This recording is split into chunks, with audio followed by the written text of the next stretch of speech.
Hello friends, आपका अपना channel NSTI take info में आपका दिल से स्वागत है। फ्रेंड्स, आज हम लोग स्पीडी बुक के सेट 3 को फुल डिस्कशन के साथ देखेंगे और एक क्वेश्चन से और कौन कौन से क्वेश्चन बनकर एग्जामों में अक्सर पूछे जाते हैं उसको भी देखेंगे। तो चलिए चलते हैं इस बार के पूछे गए।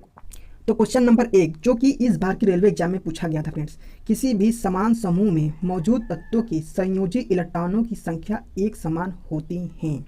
ठीक, तो सबसे पहले जानते हैं संयोजी इलेक्ट्रॉन किसे कहते हैं।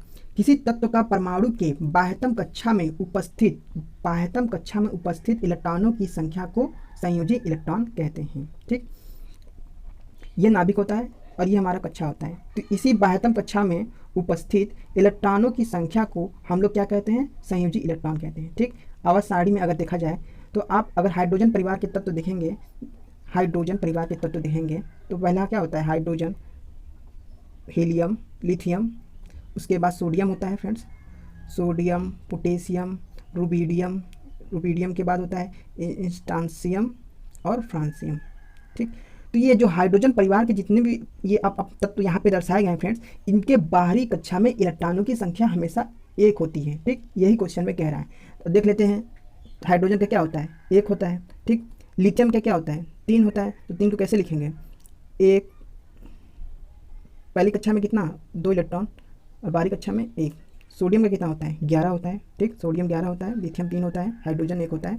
ठीक, तो सोडियम को 11 का दर्शाना होगा तो कैसे लिखेंगे, पहले कक्षा में 2 इलेक्ट्रॉन भरते हैं, दूसरे कक्षा में कितना होता है, 2 के बाद 8, 8 तो 10 और 1 बाहरी। तो देखिए इसके भी बाहरी कक्षा में 1 इलेक्ट्रॉन, इसके भी बाहरी कक्षा में 1 इलेक्ट्रॉन, सोडियम के भी बाहरी कक्षा में 1 इलेक्ट्रॉन। इसी तरह पोटेशियम अगर 19 निकालेंगे तो उसके भी 1 इलेक्ट्रॉन, बाकी सारे ये सब निकालेंगे तो उनके भी बाहरी कक्षा में 1 इलेक्ट्रॉन। यही क्वेश्चन कह रहा है कि बाहरी कक्षा में जो जितने भी समूह के तत्व होते हैं, एक समूह को अगर पकड़ेंगे तो उनके बाहरी कक्षा में समान इलेक्ट्रॉन होते हैं। ठीक, समझ में आ गया फ्रेंड्स। तो क्वेश्चन नंबर अब 2 की ओर चलते हैं। ठीक, आप इसे 2n² से भी एक फार्मूला होता है, इससे भी आप निकाल सकते हैं बाहरी कक्षा में इलेक्ट्रॉन की संख्या।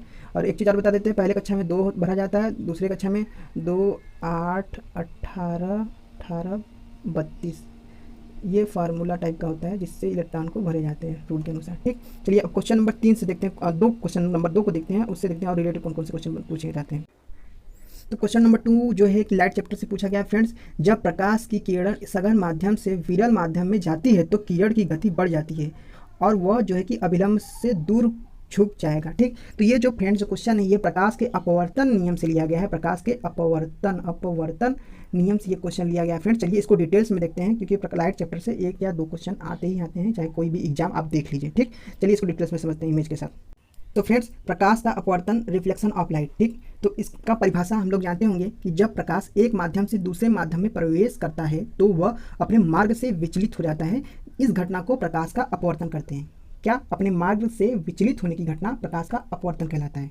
ठीक, तो अब इसको समझने के लिए आप सघन माध्यम, विरल माध्यम भी जान जाइए कि सघन माध्यम क्या होता है और विरल माध्यम क्या होता है। तो सघन माध्यम वो माध्यम होता है जिसमें प्रकाश के कण मान लीजिए बहुत नज़दीक होते हैं, कोई भी माध्यम के कण मतलब बहुत नज़दीक होते हैं, उससे हम सघन माध्यम कहते हैं। अब विरल माध्यम में कण क्या होते हैं, दूर होते हैं। एग्जाम्पल के तौर पर बात करें तो आप समझ जाइए कि विरल माध्यम जैसे वायु। ठीक, और सघन माध्यम को आप समझ लीजिए क्या, पानी, वाटर। ठीक, अब फ्रेंड्स, अब चित्र में आप देख रहे हैं जैसा कि दिखाया गया है कि विरल माध्यम मतलब वायु से जब अब सघन माध्यम, वायु से जब ये सघन माध्यम में प्रवेश करता है तो यह अभिलंब जो है, ये हमारा अभिलंब, इसके ओर प्रकाश झुक जाता है। ठीक, जो झुक जाता है। ठीक है, इसी प्रकार दूसरे आप चित्र में देख रहे हैं कि जब प्रकाश की किरण सघन माध्यम से मतलब वाटर, मान लीजिए वाटर, पानी से वायु में प्रवेश करता है तो अभिलंब से दूर हट जाता है, मतलब विरल माध्यम में दूर हट जाता है प्रकाश। ठीक, और सघन माध्यम में अभिलंब की ओर झुक जाता है। ठीक, इसी घटना को फ्रेंड्स हम लोग प्रकाश का अपवर्तन कहते हैं। ठीक, प्रकाश का अपवर्तन समझ में आ गया कि जब प्रकाश की किरण विरल माध्यम से सघन माध्यम में आएगा तो वो अभिलंब की ओर झुक जाएगा, और जब प्रकाश की किरण जो है वो सघन माध्यम से जब विरल माध्यम में प्रवेश करेगा तो वो क्या होगा, अभिलंब से दूर हट जाएगा। ठीक, समझ में आ गया। चलिए अब नेक्स्ट क्वेश्चन की ओर चलते हैं, इसको ध्यान रखिएगा, यहाँ से क्वेश्चन आते हैं फ्रेंड्स। इसके फ्रेंड्स कुछ एग्जाम्पल भी पूछे जाते हैं, एग्जाम्पल भी थोड़ा देख लीजिएगा। जैसे आप लोग जल में भरे बाल्टी से सिक्के का ऊपर दिखना। ठीक, और प्रकाश के अपवर्तन के कारण सूर्य वास्तविक सूर्योदय से कुछ पहले दिखाई दे देना। ठीक, वास्तविक सूर्योदय से कुछ पहले दिखाई दे देना, ठीक। और रातों को देखेंगे तारों का टिमटिमाना, ये सब प्रकाश के अपवर्तन के उदाहरण हैं जो कि पूछे जाते हैं, ठीक। चलिए क्वेश्चन नंबर चलते हैं 3 की ओर। क्वेश्चन नंबर 3 फ्रेंड्स कहता है कि एथेनॉल का प्रयोग कारों में पेट्रोल के साथ ईंधन के रूप में किया जाता है, ठीक। किसका प्रयोग करते हैं? एथेनॉल का प्रयोग करते हैं। और देखिए फ्रेंड्स, आप पेट्रोल में और कौन कौन सी चीज़ का प्रयोग करते हैं? तो एक होता है TEL, जिसका फुल फॉर्म होता है टेट्रा एथिल लीड। इसका भी प्रयोग पेट्रोल में किया जाता है, जो कि अपस्फोटन, पेट्रोल के अपस्फोटन दर को मतलब कम कर देता है, जिसे अपस्फोटन रोधी भी कहते हैं, ठीक। और बात करें तो एथेनॉल जो फ्यूल को इस्तेमाल करने से नाइट्रोजन ऑक्साइड उत्सर्जन में कमी आती है, जो कि ये पर्यावरण प्रदूषण को रोकती है, इसीलिए एथेनॉल का प्रयोग करते हैं, ठीक, पेट्रोलों में, ताकि ये पर्यावरण प्रदूषण को रोका जाए, कम कार्बन डाइऑक्साइड जो कि अधिकतर ये मतलब जो है कि पेट्रोल को ऑक्सीजन में उत्सर्जन कर देती है, ऑक्सीजन में परिवर्तित कर देती है। और जो फ्रेंड्स सबसे बड़ी बात की, जो एथेनॉल जो होता है ये हमारे अक्सर जो है कि गन्ने से बनाए जाते हैं, ठीक, गन्ने से बनाए जाते हैं। और इसीलिए इसे प्राकृतिक नेचुरल भी कहते हैं। नेक्स्ट क्वेश्चन कहता है फ्रेंड्स, कणों की गतिज ऊर्जा प्लाज्मा में अधिकतम होती है, ठीक, कणों की गतिज ऊर्जा प्लाज्मा में अधिकतम होती है, ठीक है। तो ये फ्रेंड जो ये प्लाज्मा जो है ये भौतिक और रासायनिक शास्त्र में प्लाज्मा आंशिक रूप से आयनीकृत एक गैस है। क्या है? यह एक प्रकार का गैस है, आयनीकृत गैस, जिसमें इलेक्ट्रॉनों का एक निश्चित अनुपात में स्वतंत्र रहता है। इसमें इलेक्ट्रॉन जो है स्वतंत्र रूप में रहते हैं, ठीक। और प्लाज्मा के गुण ठोस द्रव गैस गुणों से काफ़ी विपरीत होता है, ठीक, इसलिए इसे पदार्थ की एक भिन्न अवस्था माना जाता है प्लाज्मा को, ठीक। जैसे एग्जांपल की बात करें तो आप सूर्य देखे होंगे, सूर्य ये एक प्लाज्मा का एक स्टेज इसमें मिलता है, और तारा भी हुआ, सूर्य तारा, ये सब प्लाज्मा स्टेज, प्लाज्मा की एक अवस्था इसमें देखने को मिलता है, ठीक ठीक। और अब देख लेते हैं ब्लड हमारा जो हुआ, ब्लड में, ह्यूमन ब्लड में प्लाज्मा कितना % होता है? लगभग 60% प्लाज्मा होता है, और RBC 40% होता है, ठीक, यही प्लाज्मा, ठीक फ्रेंड्स। क्वेश्चन नंबर 5 पूछा गया था क्या कि गंडमाल गोवाइटर आयोडीन की कमी के कारण होता है, जिसे हम लोग शायद घेंघा नामक रोग से जानते हैं, ठीक। तो ये जो घेंघा नामक रोग जो होता है ये आयोडीन की कमी से होता है। तो चलिए, और कौन कौन सी बीमारी जो किसी विटामिन की कमी से होती है, जो जहाँ से एक क्वेश्चन यहाँ से देखने को मिलता है। चलिए देखते हैं इमेज में सारे क्वेश्चन। ये सारे विटामिन जो है फ्रेंड जो इमेज में दिखने को मिल रही है, कहीं ना कहीं एग्जाम में पूछे जाते हैं या पूछे गए हैं अभी तक। तो विटामिन ए की कमी से कौन सा होता है? रतौंधी होता है। विटामिन B1 के बेरी नामक रोग होता है, ठीक। B2 के त्वचा का फटना या आँखों का लाल होना, ठीक। विटामिन B3 बाल सफ़ेद होना या चर्म रोग वगैरह B3 से होता है, बाल भी झड़ता है विटामिन B3 के कारण। विटामिन B5 पेलग्रा नामक रोग। विटामिन B6 एनीमिया, जिसे रक्त की कमी कहते हैं, रक्त में कमी हो जाती, किसी ह्यूमन बॉडी में रक्त की कमी हो जाती है तो इसे एनीमिया कहते हैं, तो विटामिन B6 के कारण होता है, ठीक। चर्म रोग इसी के कारण होता है। विटामिन B7 लकवा, बालों का गिरना, ठीक, B7 अंडा वगैरह खाइए। Vitamin B12 anaemia. Vitamin C scurvy रोग। विटामिन D रिकटेक्स, जिसमें हड्डी वगैरह बच्चों का कमज़ोर हो जाता है। विटामिन E जनन शक्ति में कमी। विटामिन K रक्त का थक्का ना बनना, ठीक, विटामिन K की कमी के कारण होता है। फाइब्रोजिन वगैरह भी इसे बोलते हैं, ठीक। नेक्स्ट क्वेश्चन पूछा गया फ्रेंड्स, आसमान की ओर फेंका गया पत्थर पृथ्वी की ओर वापस क्यों आता है? क्योंकि एक बल होता है जो इस भूमि की ओर खींचता है। उस बल का नाम आप लोग जानते होंगे, जिसे हम लोग कहते हैं क्या? गुरुत्वाकर्षण बल, गुरुत्वाकर्षण बल, ठीक, जिसके कारण जो है कि कोई भी वस्तु जो है पृथ्वी की ओर खींची होती है। अब पृथ्वी पर गुरुत्वाकर्षण जी का मान कितना होता है फ्रेंड्स? वो होता है 9.8 मीटर प्रति सेकेंड स्क्वायर, ये पूछा जाता है जी का मान, ठीक। जो गुरुत्वाकर्षण बल होता है फ्रेंड्स, यह पृथ्वी का सबसे कमज़ोर बल माना जाता है, ठीक।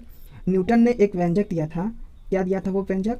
F = आप लोग जानते होंगे, F = G m1m2/r², ठीक, जहाँ G सार्वत्रिक गुरुत्वाकर्षण है, ठीक। इसका अलग मान होता है, इसका मान क्या होता है जो पूछा जाता है? 6.67 × 10⁻⁻11 न्यूटन मीटर स्क्वायर बटे में केजी स्क्वायर, ये मान पूछा जाता है, सर्वाधिक गुरुत्वाकर्षण का मान, जी का मान। ठीक, तो जो ये न्यूटन साहब ने जो ये व्यंजक दिया था, उनके अनुसार कहना था कि किन्हीं दो पिंडों के द्रव्यमानों का जो गुणनफल होता है उनके दूरी के व्युत्क्रमानुपाती होता है। ठीक, ये न्यूटन जो वैज्ञानिक थे उन्होंने यह नियम दिया था। ठीक, तो आप नेक्स्ट क्वेश्चन की ओर चलते हैं, ये आप लोग ध्यान रखिएगा ये सब सारे। ठीक,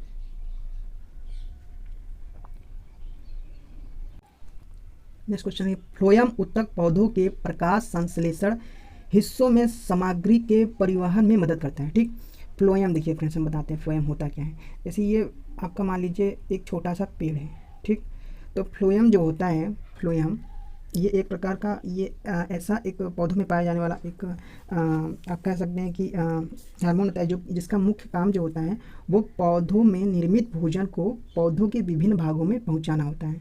मैं मान लीजिए जड़ यहाँ पे पत्तियों में मान लीजिए भोजन बन गया, और पत्तियों से विभिन्न भागों में भोजन को पहुँचाने का कार्य कौन करता है? फ्लोएम करता है। ठीक, इसका एक और पॉइंट है जो पूछा जाता है, वो है जाइलम। जाइलम क्या करता है? तो पौधों में यह जो कि विभिन्न भागों में पौधों के विभिन्न भागों में खनिज लवण का परिवहन करने का काम कौन करता है?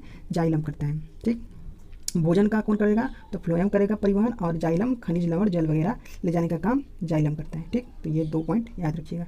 ठीक, चलिए नेक्स्ट क्वेश्चन क्या पूछा है फ्रेंड्स कि एक कार उच्च गति से चल रही है, यह गतिज ऊर्जा से युक्त होती है। ठीक फ्रेंड्स, अगर कार जो है अगर चल रही है तो गतिज ऊर्जा से युक्त होगी। ठीक है, और इससे कौन कौन से क्वेश्चन बनते हैं? गतिज ऊर्जा का फार्मूला क्या होता है? गतिज ऊर्जा का फार्मूला होता है फ्रेंड्स, वो होता है हाफ mv²। ठीक, गतिज ऊर्जा को इंग्लिश में काइनेटिक एनर्जी कहते हैं। ठीक, इसका फार्मूला क्या होता है? Half mv²। ठीक, इसी प्रकार स्थिति ऊर्जा भी देख लीजिए। स्थिति ऊर्जा क्या होता है? तो स्थिति ऊर्जा को हम लोग पोटेंशियल एनर्जी कहते हैं। पोटेंशियल एनर्जी क्या होता है? mgh, जहाँ m द्रव्यमान, g ग्रेविटी, h ऊंचाई होती है। ठीक, ये दोनों से क्वेश्चन न्यूमेरिकल में पूछे जाते हैं, हाफ mv² और काइनेटिक एनर्जी और पोटेंशियल एनर्जी से न्यूमेरिकल में क्वेश्चन बन के आते हैं। ठीक, पोटेंशियल एनर्जी से कुछ उदाहरण भी पूछे जाते हैं, जैसे स्प्रिंग जब तना हुआ होता है तो उसमें कौन सी ऊर्जा होती है। इसी प्रकार बांध में भंडारित पानी कौन सी ऊर्जा होती है। चाबी वाली घड़ी या खिलौनों में कौन सी ऊर्जा होती है। तना हुआ धनुष। तो ये हम जितने भी बताए हैं, स्प्रिंग तना हुआ होता है जब बांध में भंडारित पानी होती है, या चाबी वगैरह घड़ी वगैरह खिलौना जो ऐंठते हैं, उसके बाद तना हुआ धनुष। तो ये सब जो है कि स्थिति ऊर्जा का एग्जाम्पल है। ठीक, अब तीसरा आता है कौन? यांत्रिक ऊर्जा। यांत्रिक ऊर्जा फ्रेंड्स, यांत्रिक ऊर्जा। इस प्रकार आपके तीनों ऊर्जा खत्म हो जाएंगे जहाँ से क्वेश्चन आते हैं। ठीक, तो यांत्रिक ऊर्जा क्या होता है? तो यह पोटेंशियल एनर्जी, ठीक, और प्लस काइनेटिक एनर्जी के योग को यांत्रिक ऊर्जा कहते हैं। मतलब स्थिति ऊर्जा और मतलब गतिज ऊर्जा और स्थिति ऊर्जा के योग को यांत्रिक ऊर्जा कहते हैं। इसका कुछ एग्जाम्पल देख लेते हैं। जैसे आप लोग देखे होंगे, अगर कोई ट्रेन में व्यक्ति बैठा है, ट्रेन या बस में बैठा है, तो ट्रेन में बैठा व्यक्ति तो स्थिति ऊर्जा में होता है, लेकिन ट्रेन क्या होता है? गति अवस्था में होता है। ठीक, दूसरा एग्जांपल देख लीजिए, छत पर दौड़ता लड़का। छत हमारा स्थित है, जबकि लड़का गति अवस्था में। इसी प्रकार उड़ता हुआ प्लेन या हेलीकॉप्टर देख लीजिए। ठीक, चलिए नेक्स्ट क्वेश्चन देखते हैं फ्रेंड्स। नेक्स्ट क्वेश्चन, तापमान को केल्विन पैमाने से सेल्सियस पैमाने में बदलने के लिए तापमान में 273 घटाया जाता है। ठीक, एक फार्मूला फ्रेंड्स आप लोग देख लीजिएगा, ये याद होना चाहिए, C/5/F - 32/9 इक्वल टू F - 273/5। इसी फार्मूले से सारा क्वेश्चन आपका बन जाएगा। जब कहेगा फ़ारेनहाइट को सेल्सियस में बदलिए तो इतना प्रयोग करिए। ठीक, और सॉरी यहाँ पे क्या होगा, केल्विन को सेल्सियस में बदलिए तो फिर इसका प्रयोग करिएगा। ठीक, तो यही C/5 F - 32/9 K - 273/5, ये फार्मूला से आपका सारा निकल जाएगा। ठीक, चलिए नेक्स्ट क्वेश्चन देखते हैं। नेक्स्ट क्वेश्चन क्या कहता है फ्रेंड्स, कि सोल्डर जो होता है, जो हम लोग सोल्डिंग वगैरह करते हैं, उसमें मिश्र धातु के रूप में टीबी मतलब शीशा और टीन एसेंट टीन का यूज करते हैं। ठीक है, मिश्र धातु से और रिलेटेड कौन कौन से क्वेश्चन पूछे जाते हैं उसको डिटेल्स में देख लेते हैं ताकि एक भी क्वेश्चन ना छूटे। ठीक है, चलिए। तो पहला पॉइंट है स्टेनलेस स्टील वगैरह में लोहा होता है, क्रोमियम होता है और मैग्नीज। लोहा, क्रोमियम, मैग्नीज स्टेनलेस स्टील में मिलाते हैं। ठीक, पीतल बनाने में हम लोग तांबा और जस्ता का प्रयोग करते हैं। इसमें पीतल के लिए तांबा जस्ता, कांसा के लिए तांबा टीन, कांसा के लिए ठीक तांबा टीन, गन मेटल के लिए तांबा टीन और जस्ता। ठीक, ये सब पूछा गया क्वेश्चन है। गन मेटल के लिए तांबा टीन एवं जस्ता। ठीक, जंगरोधी इस्पात के लिए लोहा, क्रोमियम और निकेल। जंगरोधी इस्पात के लिए लोहा, क्रोमियम, निकेल। इसी प्रकार बेल धातु के लिए तांबा टीन, सोल्डर के लिए जो कि आपके कुछ एग्जाम में इस बार का पूछा है उसमें सीसा टीन। ठीक, तो ये सब क्वेश्चन फ्रेंड्स आप याद रखिएगा। ठीक, ये सारे बता दिए मिश्र धातु से संबंधित क्वेश्चन जितने भी आते हैं। चलिए नेक्स्ट क्वेश्चन कहता है फ्रेंड्स, एक पौधों के बीज में आगामी पौधा भ्रूण के रूप में होता है। ठीक, एक पौधों के बीच में आगामी पौधा भ्रूण के रूप में होता है। पौधे का एक स्टेज होता है, सबसे पहले भ्रूण के बाद तना वगैरह, तना के बाद फल, फूल के बाद पत्ती वगैरह। ठीक, चलिए नेक्स्ट क्वेश्चन देखते हैं। माता पिता के संतान में शारीरिक या मानसिक गुणों के संचरण को अनुवांशिकी कहते हैं। फ्रेंड्स, अनुवांशिकी के पिता के कौन है? ठीक, ये पूछा गया क्वेश्चन, अनुवांशिकी के पिता कौन है? तो फ्रेंड जो है कि अनुवांशिकी के पिता ग्रेगर जॉन मेंडल को कहते हैं। ठीक, ग्रेगर जॉन मेंडल साहब ने मटर के पौधे पर इन्होंने आविष्कार किया था, खोज किया था, और उन्होंने क्या बताया कि सभी जीव जंतु के जो लक्षण है एक पीढ़ी से दूसरे पीढ़ी में देखने को मिलता है। ठीक, तो ये याद रखिएगा कि अनुवांशिकी के जनक कौन है? ग्रेगर जॉन मेंडल, जिन्होंने मटर के पौधे पे खोज किया था और बताया क्या था कि एक पीढ़ी से दूसरी पीढ़ी में लक्षण देखने को मिलते हैं। ठीक, तो फ्रेंड्स आज के लिए इतना ही। अब मिलते हैं नेक्स्ट सेट के साथ। अभी के लिए धन्यवाद। Thank you for watching.